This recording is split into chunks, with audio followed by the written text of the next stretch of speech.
മലപ്പുറംകാരുടെ കല്യാണ ബിരിയാണിയുടെ കൂടെ കഴിക്കുന്ന മുളകച്ചാറായത് കേട്ടോ. നല്ല ടേസ്റ്റിയാ, എല്ലാവരും ഒന്ന് ട്രൈ ചെയ്ത് നോക്കണം. Hi friends, welcome back. എല്ലാ കൂട്ടുകാർക്കും ഷിൽജി വ്ളോഗ്സിൻ്റെ പുതിയ വീഡിയോയിലേക്ക് സ്വാഗതം.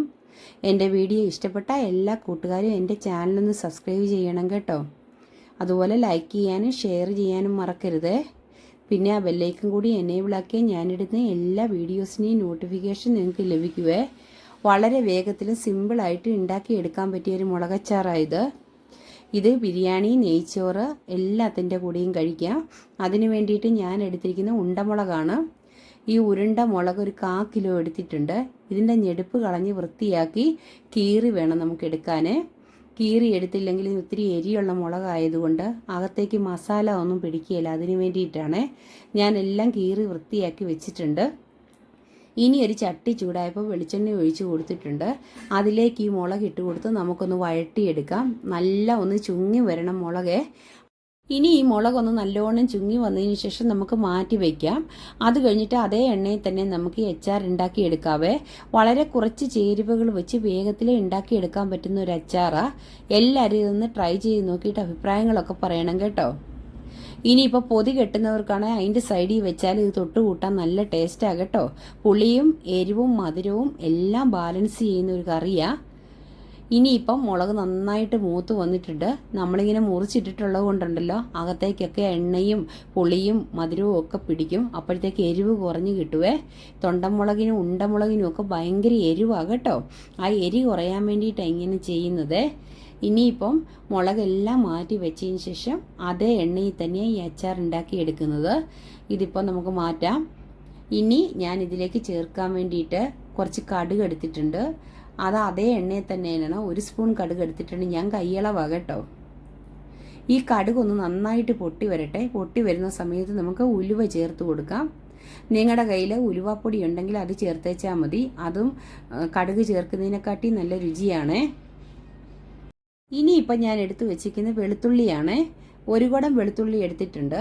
അത് ഇഞ്ചിയും ഒരു വലിയ കഷ്ണം എടുത്തതിന് ശേഷം നന്നായിട്ട് ചതച്ചെടുത്ത് വേണം നമുക്കിത് ചേർക്കാൻ. ഉലുവയും കടുകും ഇപ്പം നല്ലോണം പൊട്ടി വന്നിട്ടുണ്ട്. ഇനി നമ്മൾ ചതച്ച് വെച്ചിരിക്കുന്ന വെളുത്തുള്ളി ഇഞ്ചിയും ചേർക്കാം.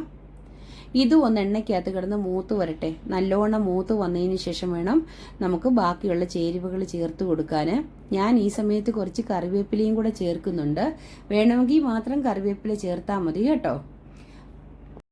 ഇപ്പോൾ വെളുത്തുള്ളി എല്ലാം നല്ലോണം മൂത്ത് വരുന്ന ഈ സമയത്ത് ഞാൻ 3 സ്പൂൺ കാശ്മീരി ചില്ലി പൗഡറും 1 സ്പൂൺ മഞ്ഞൾപ്പൊടിയും ചേർക്കുന്നുണ്ട്.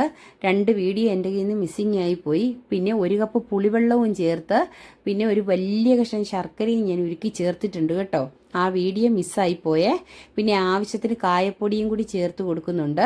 ഇനി ഇത് നല്ലോണം കുറുകി വറ്റി വരുമ്പോഴത്തേക്ക് നമ്മുടെ മുളകച്ചാർ റെഡിയാകും. വളരെ സിമ്പിളാണ്. ഇപ്പോൾ വെള്ളമെല്ലാം വറ്റി വന്നിട്ടുണ്ട്. ഈ പാകമാകുമ്പോഴത്തേക്ക് നമുക്ക് ഫ്ലെയിം ഓഫ് ചെയ്യാവേ. അത് കഴിഞ്ഞ് ഒരു സെർവിങ് പ്ലേറ്റിലേക്ക് മാറ്റാം. ഇത് എത്ര നാൾ വേണേലും കേടുകൂടാതെ ഇരിക്കും കേട്ടോ. പുറത്ത് തന്നെ ഒരാഴ്ചയോളം കേടുകൂടാതെ ഇരിക്കും. നമ്മൾ എടുക്കുമ്പോൾ മാത്രം വെള്ളമില്ലാത്ത തവി കൊണ്ട് എടുത്തേച്ചാൽ മതി. നല്ല ടേസ്റ്റി ആയിട്ടുള്ള ഒരു മുളകച്ചാറാണ്. ബിരിയാണിക്കും നെയ്ച്ചോറിനും ചോറിനും എല്ലാം സൈഡ് ഡിഷായിട്ട് ഉപയോഗിക്കാം. എല്ലാവരും ഇതൊന്ന് ഉണ്ടാക്കി നോക്കണം കേട്ടോ. വളരെ കുറഞ്ഞ ചേരുവകൾ വെച്ചിട്ട് ഉണ്ടാക്കാൻ പറ്റിയ ഒരു അച്ചാറായത്. എല്ലാ കൂട്ടുകാർക്കും ഇത് ഇഷ്ടപ്പെട്ട് കാണുമല്ലോ. ഞങ്ങളുടെ നാട്ടിലോട്ട് ഇതിന് പുളിങ്കറി എന്നാണ് പറയുന്നത് കേട്ടോ. ഇത് മലപ്പുറം സൈഡിലോട്ടാവുമ്പോൾ മുളകച്ചാർ എന്നാണ് പറയുന്നത്. പക്ഷേ ഇൻഗ്രീഡിയൻസ് എല്ലാം സെയിം തന്നെയാണ്.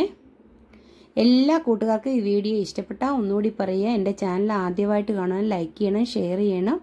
അതുപോലെ സബ്സ്ക്രൈബ് ചെയ്യാത്തവരുണ്ട്, ഒന്ന് സബ്സ്ക്രൈബ് ചെയ്യണം കേട്ടോ.